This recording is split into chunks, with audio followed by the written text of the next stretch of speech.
Mais ça, c'est moi. Et je vais te le prouver tout de suite. En fait, il y a quelques temps, regarde, j'avais fait cette vidéo où je parlais d'un produit, etc., de la marque pour laquelle je travaille. Et le truc, c'est que j'ai voulu tenter une expérience avec une deuxième vidéo où j'ai demandé à une intelligence artificielle de me prendre moi, de me faire rajeunir de 20 ans, de me rajouter des cheveux et également de me faire perdre un petit peu de poids. Voilà le résultat.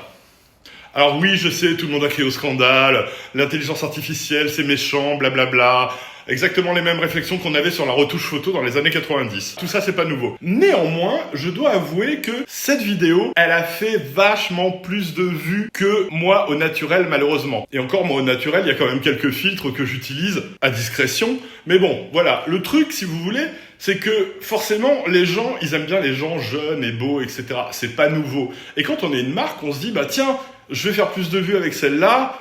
C'est un peu logique que j'utilise. Parce que, ne rêvez pas, 90% des influenceurs que vous voyez aujourd'hui, bon, déjà, vous connaissez les filtres, vous savez qu'ils sont retapés, mais en plus de ça, ils sont grandement rajeunis grâce à l'intelligence artificielle. Donc, à moins d'être quelqu'un, donc c'est le métier d'être beau, comme certaines péripatéticiennes que nous connaissons tous, eh ben, personne n'a le temps d'être sublissime.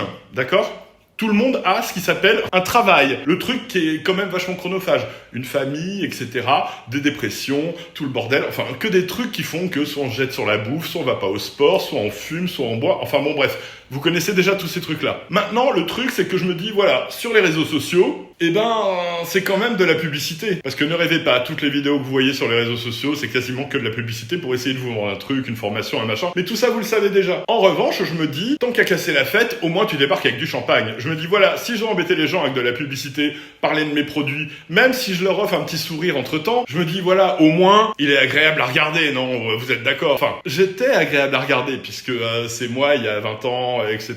Et encore, c'est moi avec un style de vie sain, parce que quand il y a 20 ans, j'avais pas cette tête-là. Hein. Ceux qui m'ont connu pourront vous le dire, j'étais pas à ce point-là beau. Mais voilà, je me dis, voilà, tant qu'embêter les gens avec de la pub, au moins, le mec, il est agréable à regarder. Donc, voilà, je sais pas de quoi 2026 sera fait, si vraiment je vais sauter le pas, comme la plupart des marques, comme la plupart des influenceurs. Mais, bon, voilà, Coco Chac a toujours été une marque basée sur l'honnêteté, donc je suis honnête avec vous, et je vous dis, voilà. Au moins, si vous voyez des avatars IA sur la chaîne de Coco Chac, vous vous direz, bon, ok, au moins, il a pas essayé de nous mentir, il a juste essayé de nous faire plaisir. Sans compter qu'en plus de ça, maintenant, je vais pouvoir devenir obèse, dégueulasse, me laisser aller et tout, et vous n'en saurez absolument rien.